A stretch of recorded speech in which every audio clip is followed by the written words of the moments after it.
The Diary of a Successful Man by Ernest Dowson. 1st October 1880s. Hotel du Lit, Bruges. After all, few places appeal to my imagination more potently than this autumnal old city, the most medieval town in Europe. I am glad that I have come back here at last. It is melancholy indeed, but then at my age one's pleasures are chiefly melancholy. One is essentially of the autumn, and it is always autumn at Bruges. I thought I had been given back my youth when I awoke this morning and heard the carillon chiming out, as it has done, no doubt, intermittently, since I heard it last, 20 years ago. Yes, for a moment I thought I was young again. Only for a moment. When I went out into the streets and resumed acquaintance with all my old haunts, the illusion had gone. I strolled into Saint-Sauveur's, wandered a while through its dim, dusky aisles, and then sat down near the high altar, where the air was heaviest with stale incense, and indulged in retrospect.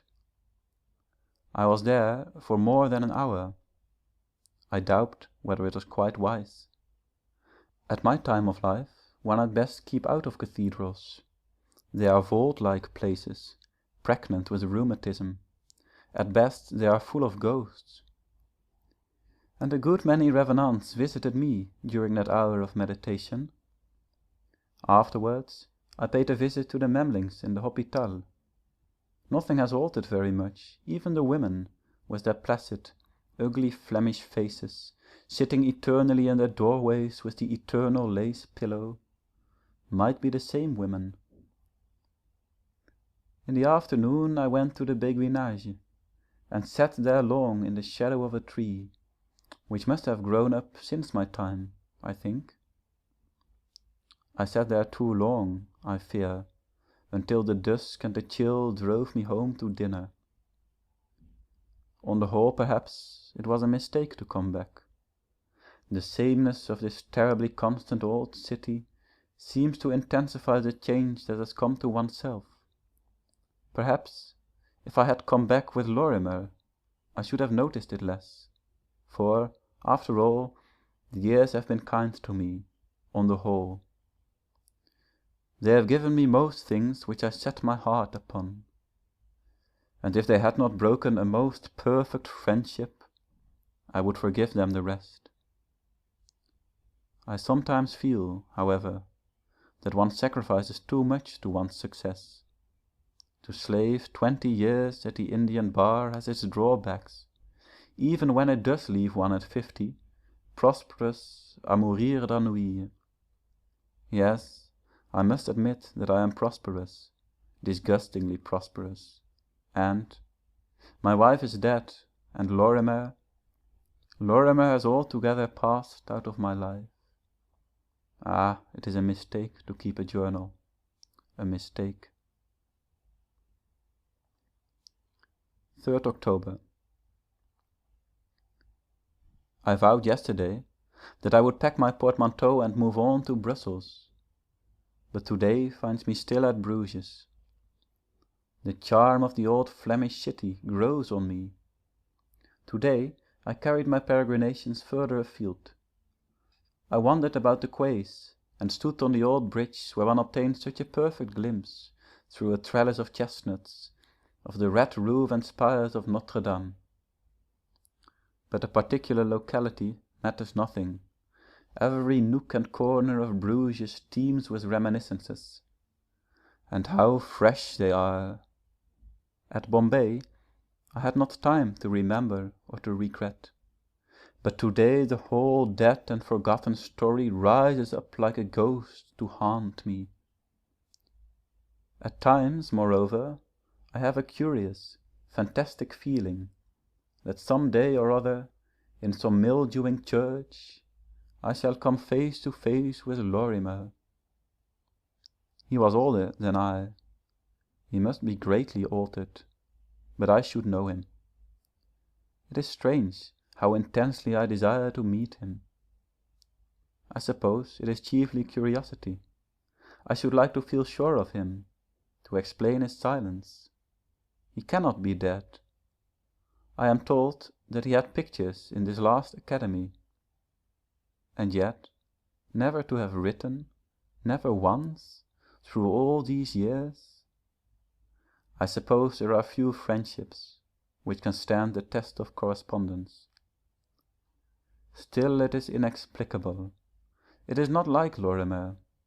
He could not have harbored a grudge against me, for what? A boyish infatuation for a woman who adored him, and whom he adored? The idea is preposterous. They must have laughed over my folly often, of winter evenings by their fireside. For they married. They must have married. They were made for each other, and they knew it.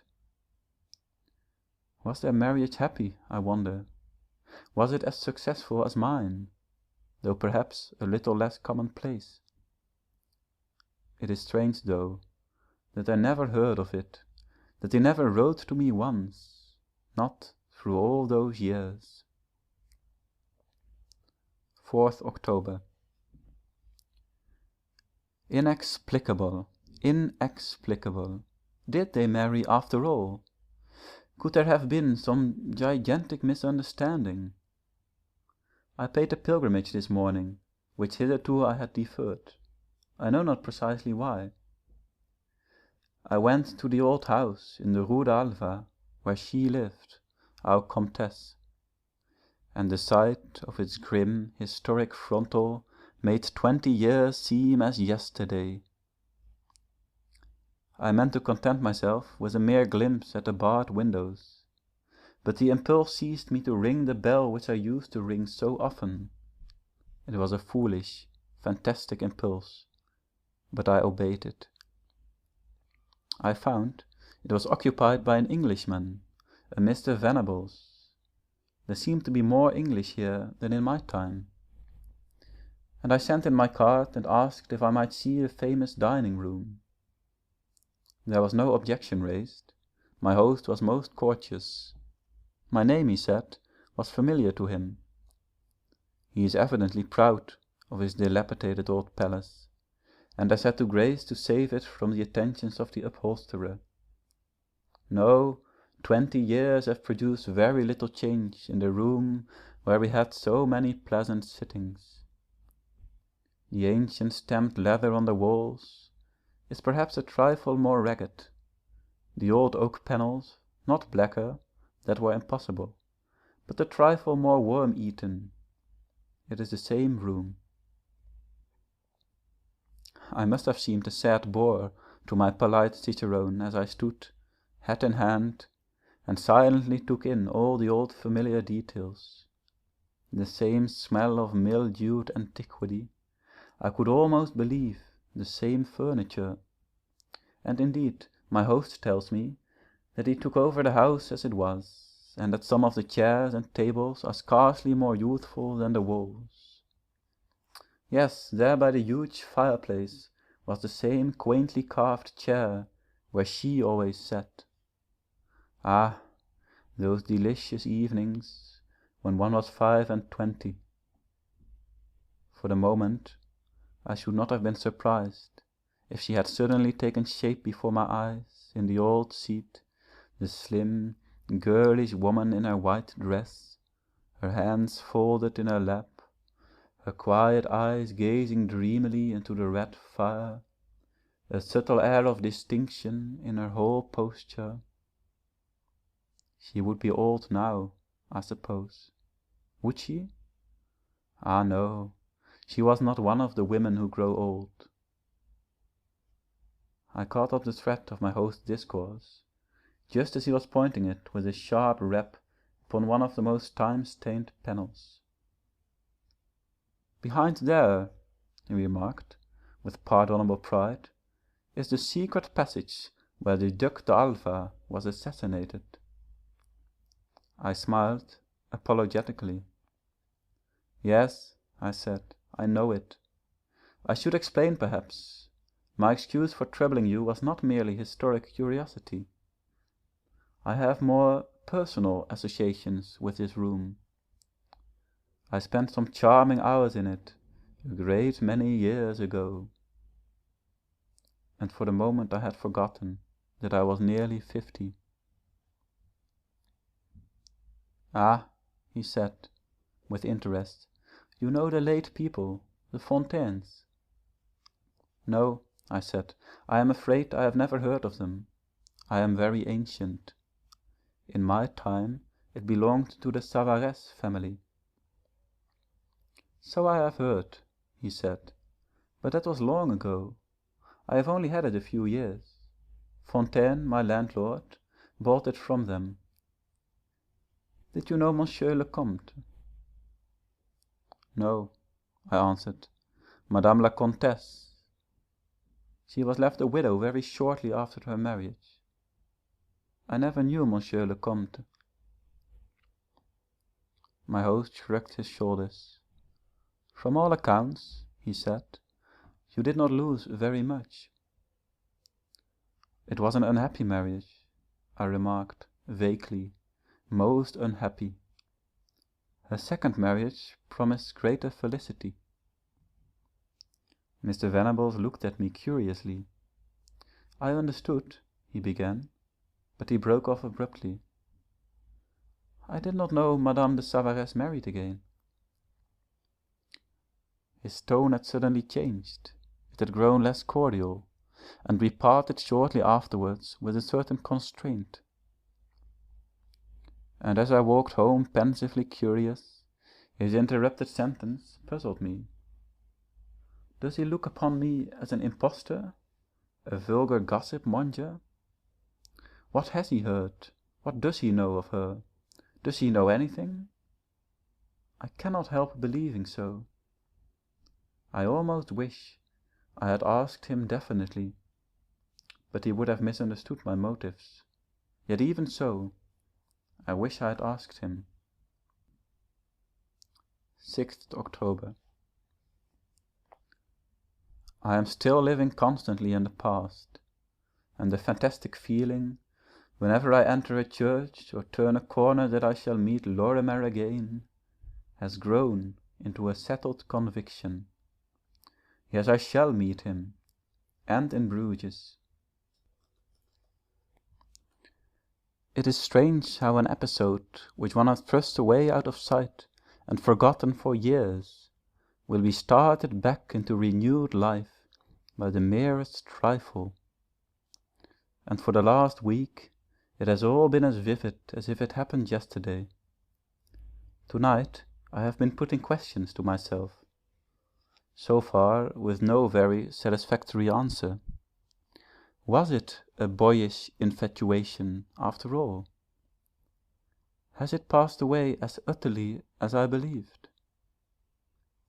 I can see her face now as I sit by the fire with the finest precision of detail. I can hear her voice, that soft, low voice, which was none the less sweet for its modulation of sadness. I think there are no women like her nowadays.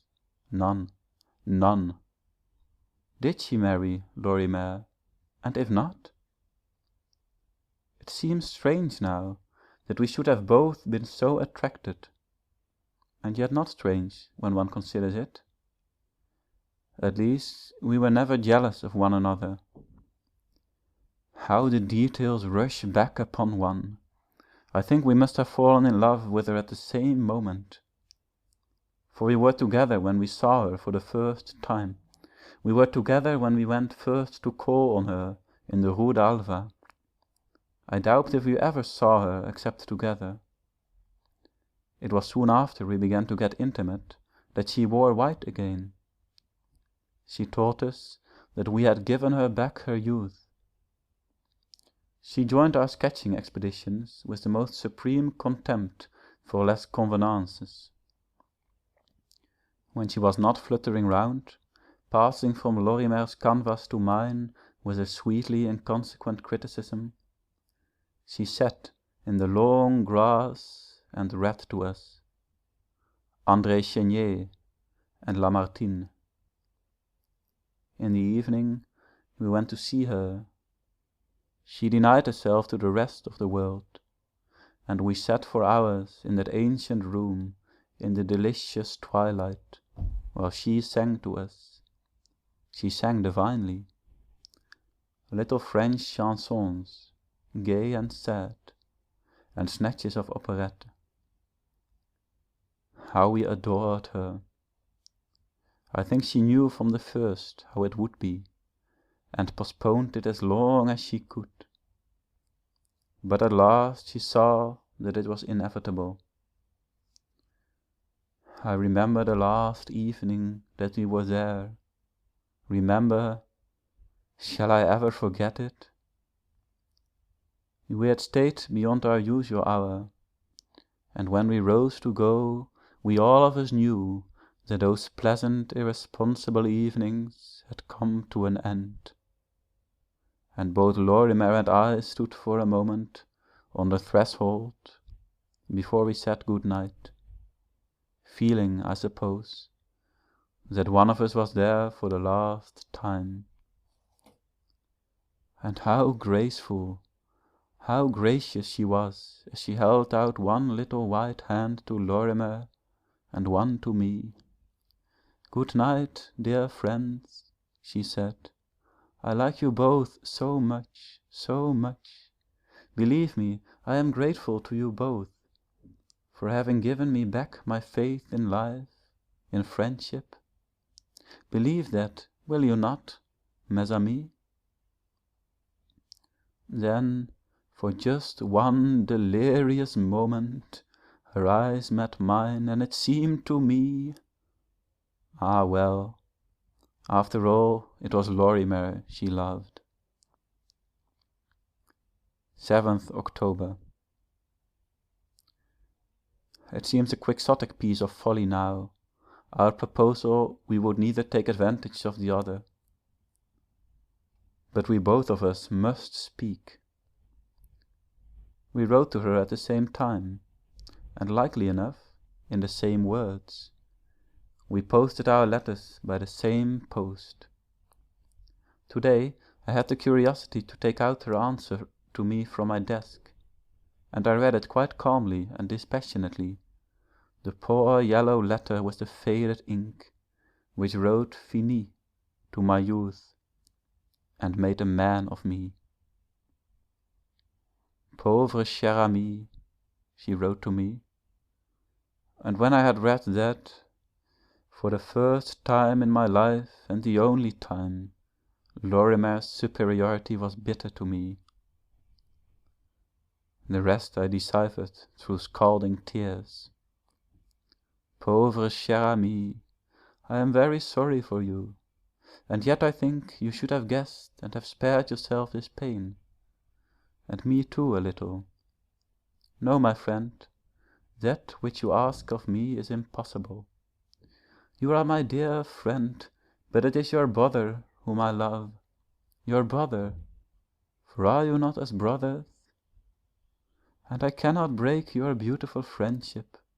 No, that must not be.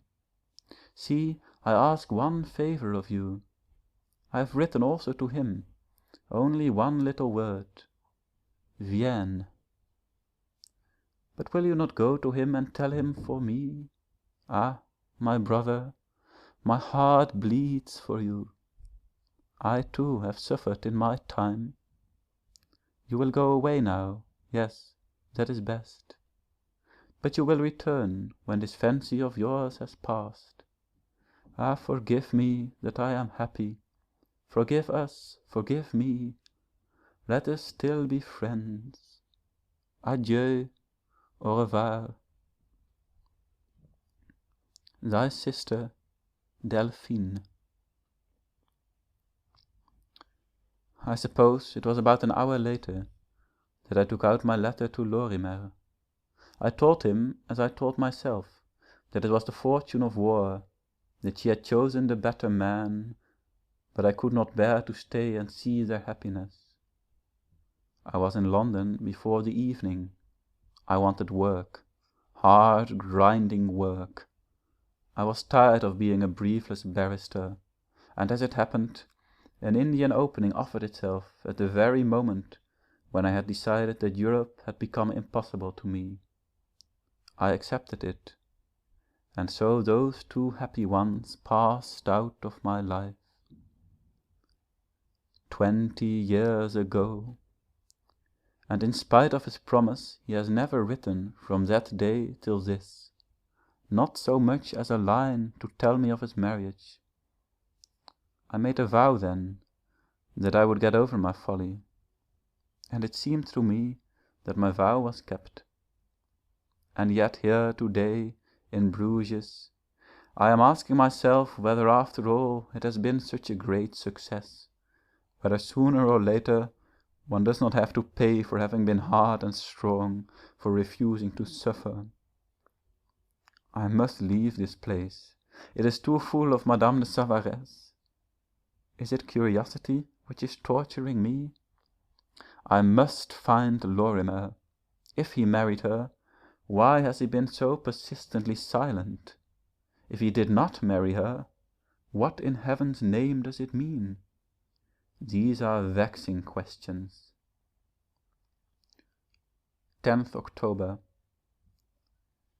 In the church of the Dames Rouges, I met today my old friend Sebastian Lorimer. Strange, strange. He was greatly altered. I wonder almost that I recognized him.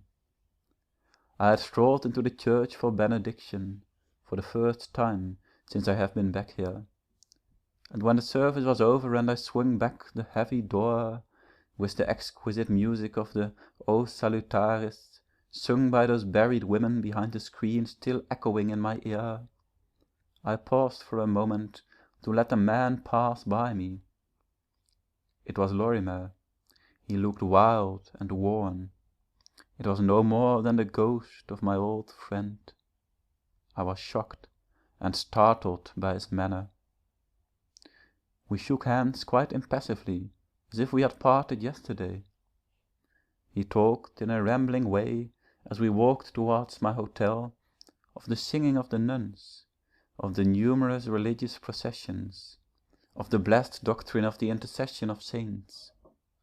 The old melodious voice was unchanged, but it was pitched in the singularly low key which I have noticed some foreign priests acquire who live much in churches. I gather that he has become a Catholic. I do not know what intangible instinct, or it may be fear, prevented me from putting to him the vital question which has so perplexed me. It is astonishing how his face has changed. What an extraordinary restlessness his speech and I have acquired. It never was so of old. My first impression was that he was suffering from some acute form of nervous disorder, but before I left him, a more unpleasant suspicion was gradually forced upon me. I cannot help thinking that there is more than a touch of insanity in my old friend. I tried from time to time to bring him down to personal topics, but he eluded them dexterously, and it was only for a moment or so that I could keep him away from the all-absorbing subject of the Catholic Church, which seems, in some of its more sombre aspects, to exercise an extraordinary fascination over him. I asked him if he often visited Bruges. He looked up at me with a curious expression of surprise. "I live here," he said, "almost always. I have done so for years." Presently he added hurriedly, "You have come back. I thought you would come back. But you have been gone a long time. Oh, a long time. It seems years since we met. Do you remember?" He checked himself. Then he added in a low whisper, "We all come back. We all come back." He uttered a quaint, short laugh. "One can be near, very near, even if one can never be quite close. He tells me that he still paints, and that the Academy, to which he sends a picture yearly, has recently elected him an associate. But his art does not seem to absorb him as it did of old, and he speaks of his success dryly and as a matter of very secondary importance. He refused to dine with me, alleging an engagement, but that so hesitatingly and with such vagueness that I could perceive it was the merest pretext. His manner was so strange and remote that I did not venture to press him. I think he is unhappily conscious of his own frequent incoherencies, and at moments there are quite painful pauses when he is obviously struggling with dumb piteousness to be lucid, to collect himself and pick up certain lost threads in his memory. He is coming to see me this evening, at his own suggestion, and I am waiting for him now with a strange terror oppressing me. I cannot help thinking that he possesses the key to all that has so puzzled me, and that tonight he will endeavour to speak. 11th October. Poor Lorimer! I have hardly yet got over the shock which his visit last night caused me, and the amazement with which I heard and read between the lines of his strange confession. His once clear reason is, I fear, hopelessly obscured, and how much of his story is hallucination I cannot say. His notions of time and place are quite confused, and out of his rambling statement I can only be sure of one fact. It seems that he has done me a great wrong, an irreparable wrong, which he has since bitterly repented. And in the light of this poor wretch's story, a great misunderstanding is rolled away, and I am left with the conviction that the last 20 years have been after all a huge blunder, an irrevocable and miserable mistake. Through my own rash precipitancy and Lorimer's weak treachery, a trivial mischance that a single word would have rectified has been prolonged beyond hope of redress. It seems that after all it was not Lorimer whom she chose. Madame de Savaresse, writing to us both 20 years ago, made a vital and yet not inexplicable mistake. She confused her envelopes, and the letter which I received was never meant for me, although it was couched in such ambiguous terms that until today the possibility of this error never dawned on me. And my letter, the one little word of which she spoke, was sent to Lorimer. Poor wretch! He did me a vital injury. Yes, I can say that now, a vital injury. But on the whole, I pity him. To have been suddenly dashed down from the pinnacles of happiness, it must have been a cruel blow.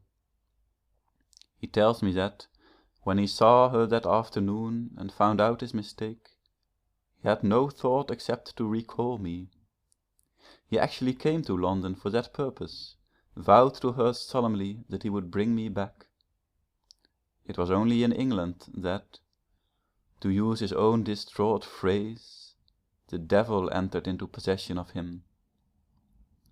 His half-insane ramblings gave me a very vivid idea of that fortnight during which he lay hid in London, trembling like a guilty thing, fearful at every moment that he might run across me, and yet half longing for the meeting with the irresoluteness of the weak nature, which can conceive and to a certain extent execute a lachette, yet which would always gladly yield to circumstance and let chance or fate decide the issue. And to the very last Lorimer was wavering, had almost sought me out and thrown himself on my mercy, when the news came that I had sailed. Destiny, who has no weak scruples, had stepped in and sealed Delphine's mistake for all time after her grim fashion. When he went back to Bruges and saw Madame de Savaresse, I think she must have partly guessed his baseness. Lorimer was not strong enough to be a successful hypocrite, and that meeting, I gather, was also their final parting. She must have said things to him in her beautiful quiet voice, which he has never forgotten. He went away, and each day he was going to write to me, and each day he deferred it. And then he took up the Times one morning and read the announcement of my marriage. After that, it seemed to him that he could only be silent. Did she know of it too? Did she suffer, or did she understand? Poor woman, poor woman. I wonder if she consoled herself as I did, and if so, how she looks back on her success. I wonder whether she is happy, whether she is dead. I suppose these are questions which will remain unanswered. And yet when Lorimer left me at a late hour last night, it seemed to me that the air was full of unspoken words. Does he know anything of her now?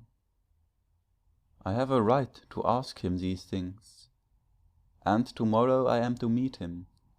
He made the request most strangely, at the same place where we fell in with each other today. Until tomorrow then. 12th October. I have just left Sebastian Lorimer at the church of the Dames Rouges. I hope I was not cruel.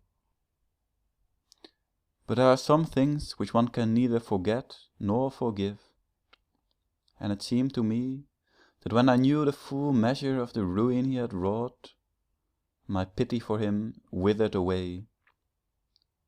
I hope, Lorimer, I said, that we may never meet again. And, honestly, I cannot forgive him. If she had been happy, if she had let time deal gently with her, ah yes, even if she were dead, it might be easier. But that this living entombment, this hopeless death in life should befall her, she so magnificently fitted for life's finer offices, ah, the pity of it, the pity of it. But let me set down the whole sad story as it dawned upon me this afternoon in that unearthly church. I was later than the hour appointed. Vespers were over, and the server, taper in hand, was gradually transforming the gloom of the high altar into a blaze of light.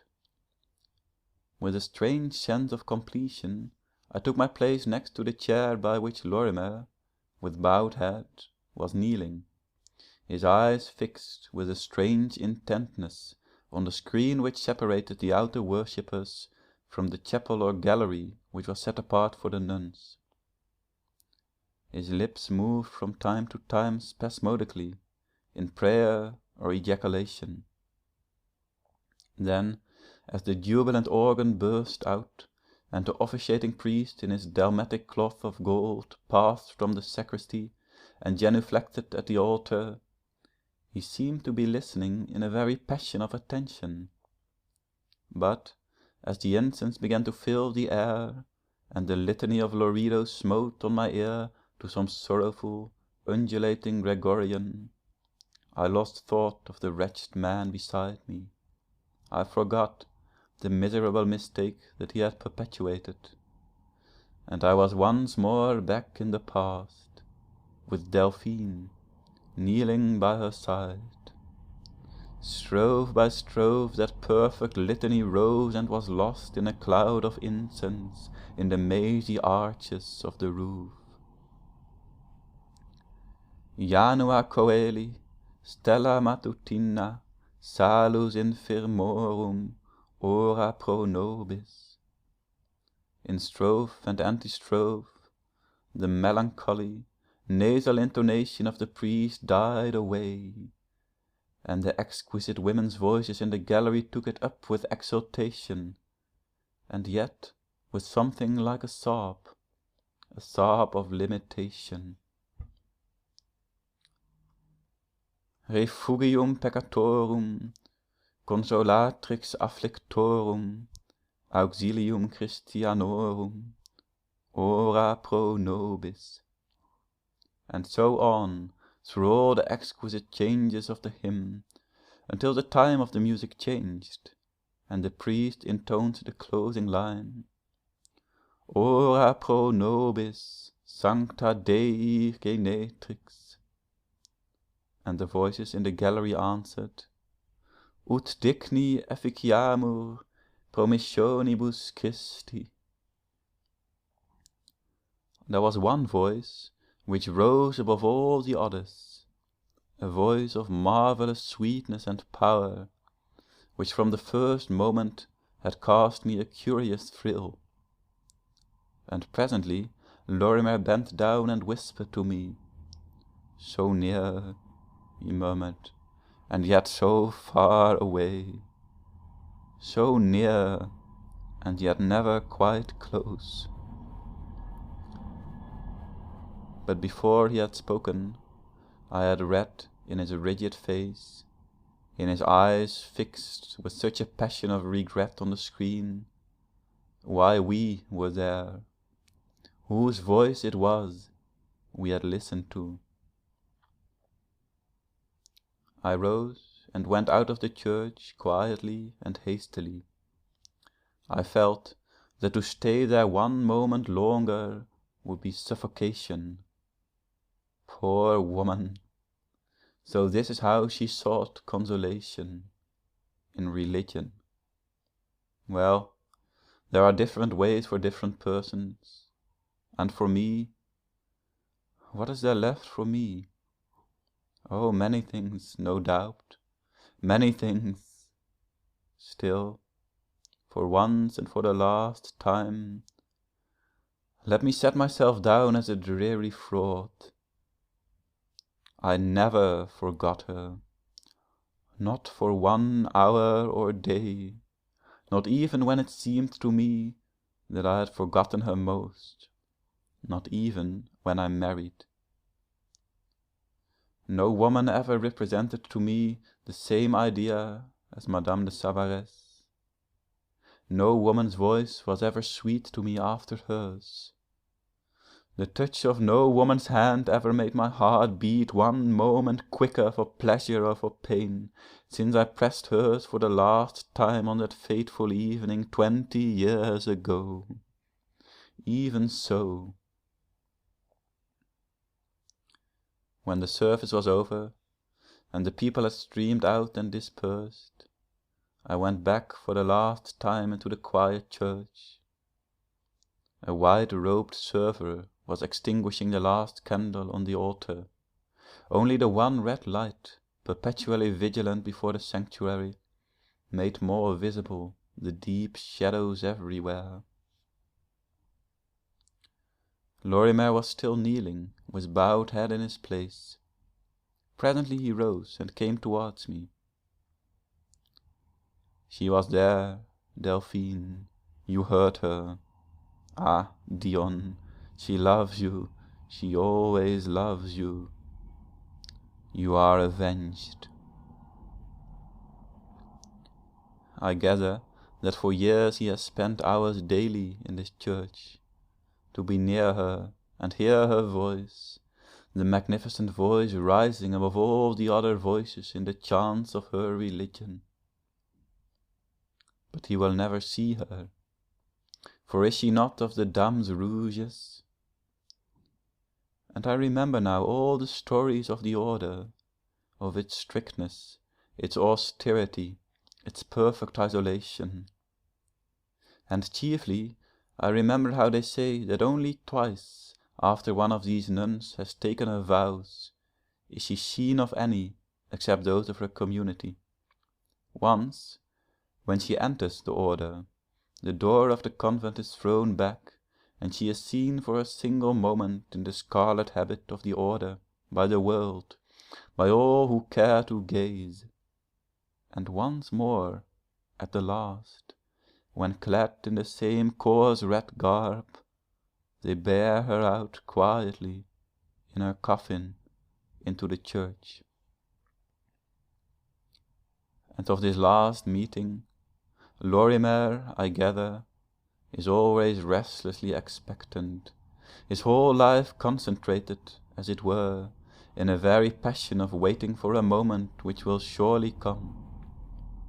His theory, I confess, escapes me, nor can I guess how far a certain feverish remorse, an intention of expiation, may be set as a guiding spring in his unhinged mind, and account, at least in part, for the fantastic attitude which he must have adopted for many years. If I cannot forgive him, at least I bear him no malice, and for the rest, our paths will hardly cross again. One takes up one's life, and expiates its errors, each after one's several fashion, and my way is not Lorimer's. And now that it is all so clear, there is nothing to keep me here any longer, nothing to bring me back again. It seemed to me today, strangely enough, as though a certain candle of hope, of promise, of pleasant possibilities, which had flickered with more or less light for so many years, had suddenly gone out and left me alone in utter darkness, as the knowledge was borne in upon me that henceforth Madame de Savaresse had passed altogether and finally out of my life. And so, tomorrow, Brussels. End of The Diary of a Successful Man by Ernest Dowson.